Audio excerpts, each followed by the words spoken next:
They say that those who refuse to study history are doomed to repeat it. And while that may be true, the problem is that for people who do study history and kind of know the signs of the times and where things are going, if you do study history, you're doomed to basically sit helplessly by and watch everyone else repeat history and the mistakes of the past. It's easy in the midst of all the things that seem to go wrong in this world to get depressed. How do we make any difference? It seems like it's a big ship headed down one direction, and how do you turn it?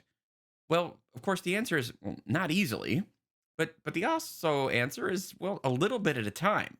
A small correction over a long time makes a big difference. Now, I tend to be one who likes big victories. We think of those famous battles in history. In October, we just remember the Battle of Lepanto that turned the tide where the Christian army defeated the Muslims trying to invade and take over Europe. That one battle made a huge difference. This week, just yesterday, we celebrate a lesser known feast, the Feast of St. Crispin and Crispian.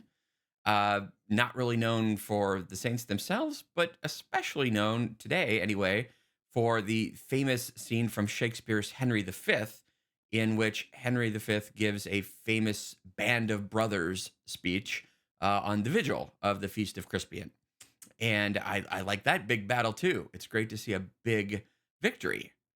But when we look at how we change the culture today, it's normally little by little. And one of the ways that I participated in that a little bit on the Feast of Crispian in honor of this famous speech. Uh, some friends of mine get together each year for a little celebration. And of all things, a poetry reading. I know what you're thinking. A bunch of guys sitting around reading poetry on a Sunday night. Yep, just your typical Sunday night poetry reading. But here's where that makes a little bit of difference. Notice in our gospel today, when Jesus talks about the mustard seed and the leaven in the bread, he says a little bit makes a big difference.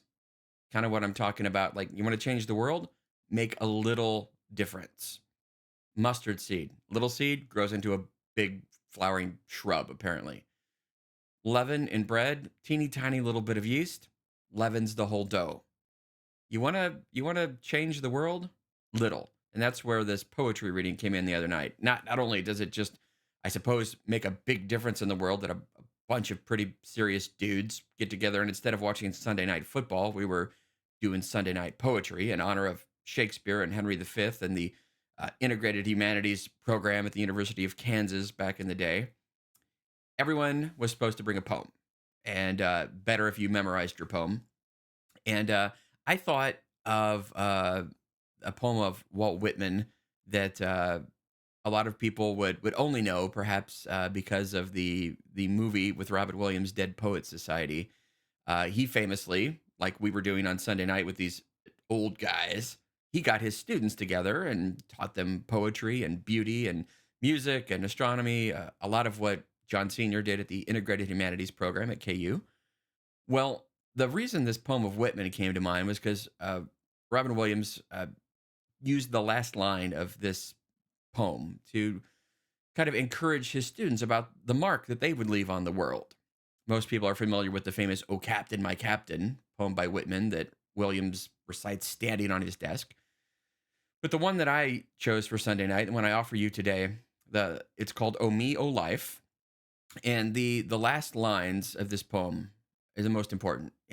Like people today who worry about where the world is going, Whitman, although writing in the 19th century, worried about where the world was going. And he questioned, what good then, O me, O life, amidst all these problems? Answer that you are here, that you exist, identity. And then here's the line that the powerful play goes on and you may contribute a verse. Just a verse. What good is one verse amidst a powerful play with so many lines? It's just one verse, but it's your verse. This powerful play of the world that seems to have so many twists and turns and things not good. How do you change it? One verse at a time. The powerful play goes on, and you may contribute a verse. What then will your verse be? God bless you.